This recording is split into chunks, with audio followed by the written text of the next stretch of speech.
We have a beautiful collection of Mahonias here in the gardens.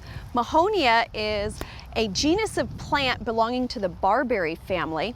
There's over 70 species in this genus, and we have 4 of those here in the garden.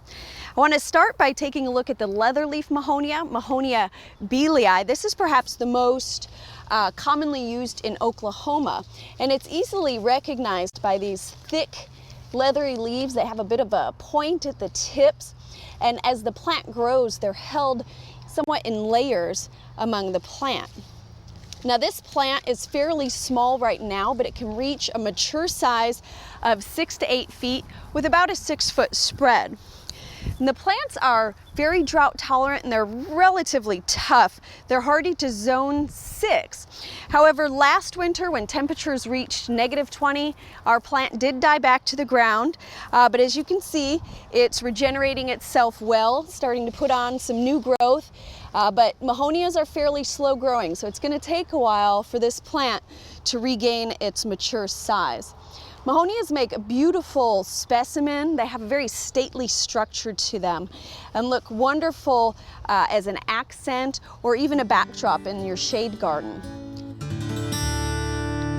Another species of Mahonia is the Oregon grape holly, Mahonia aquifolium.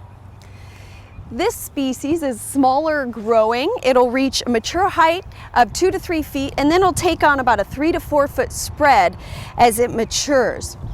One of the great things about Mahonia is they provide interest all year long. In the winter time, the foliage is a maroon, a very deep maroon, purple color. Then in very late winter, early spring, the plant flowers. We're just at the end of flowering here on this plant. The flowers will then produce fruits that take on a bluish, glaucous color, and the birds love the fruit, so it's a great way to attract wildlife to the landscape. In the summer, we'll have the handsome green foliage carried throughout the plants, and then in the fall, we'll take on a bronze color. Now, this cultivar is called Orange Flame, and it actually gets a bit more of an orangey bronze color in the fall, which adds a real nice excitement and interest to the garden. The scientific name for this species, aquifolium, it refers to the foliage. It translates as eagle leaf, and it refers to this spreading open of the leaves, kind of like the wings of an eagle. Now, I like to use Oregon grape holly planted in a mass. It also makes a really nice backdrop, a low-growing backdrop, and it's great in a wildlife setting to attract those birds and other animals to the landscape.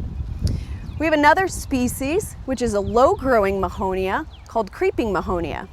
Like its taller relatives, it has many of the same characteristics, the leathery leaves, the yellow flowers, and here we can see some of the fruits starting to develop. The main difference is its growth habit. Like its name suggests, it's very low growing. It reaches a mature height of 1 to 1.5 feet, but it'll spread out about 3 to 4 feet. So it makes a wonderful ground cover, and of course the birds will enjoy coming in and feeding on the flowers. So for this reason, we have it planted in our wildscape garden. We also have it here in our craft garden, and the reason for that is the bark of the roots can be used to make a yellow colored dye for fabric. So it's a very interesting plant, beautiful and very tough as a great ground cover for managing erosion on a slope or just anywhere in your shady garden. The last species I have is a fairly new introduction. It's called Soft Caress. It's a very lovely Mahonia.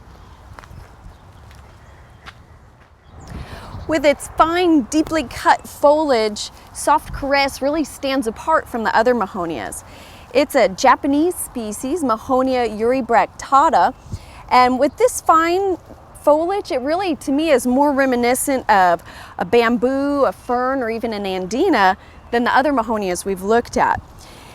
It lends itself well to a mass planting, or I would feel really would look at home in an Asian style garden due to that nice foliage.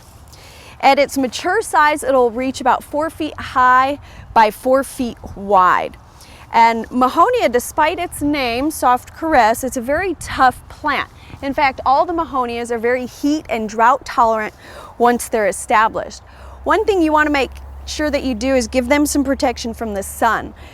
On the plant labels of the Mahonias, it often says they tolerate full sun to full shade conditions, but here in Oklahoma we certainly want to give them protection from the sun, especially that late afternoon sun.